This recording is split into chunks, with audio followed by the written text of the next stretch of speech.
सरकारचा आदेश, पैशांअभावी उपचार नाकारल्यास रुग्णालयावर दंडाचा बगडा उगारणार। रुग्णांसाठी एक मोठा दिलासादायक निर्णय सरकारने घेतलाय। आता पैशांअभावी कोणत्याही रुग्णाला उपचार नाकारणाऱ्या खासगी रुग्णालयावर थेट कारवाई केली जाणार आहे। इतकंच नाही तर अशा रुग्णालयांवर तब्बल 5 लाख रुपयांपर्यंत दंडही आकारला जाऊ शकतो। मंडळी, अनेकदा अपघात किंवा गंभीर आपत्कालीन परिस्थितीत रुग्णाला खासगी रुग्णालयात दाखल केलं जातं, मात्र खिशात पैसे नसल्यामुळे किंवा आरोग्य विमा नसल्यामुळे काही ठिकाणी उपचार नाकारले जातात। अशा घटनांवर आता सरकारने मोठी भूमिका घेतली आहे। नव्या नियमानुसार आपत्कालीन परिस्थितीत कोणत्याही रुग्णाला प्रथम उपचार देणे रुग्णालयांसाठी बंधनकारक असणार आहे। पैशांअभावी उपचार नाकारणे आता गंभीर बाब मानली जाणार आहे।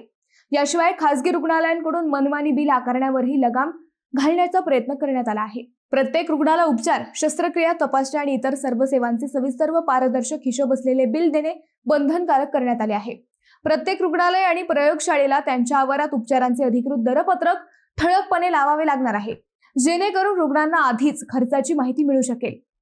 सरकारच्या या निर्णयामुळे रुग्णांना मोठा दिलासा मिळण्याची अपेक्षा व्यक्त केली जात आहे। आता हे नियम प्रत्यक्षात किती प्रभावीपणे राबवले जातात याकडे सर्वांचे लक्ष लागले आहे।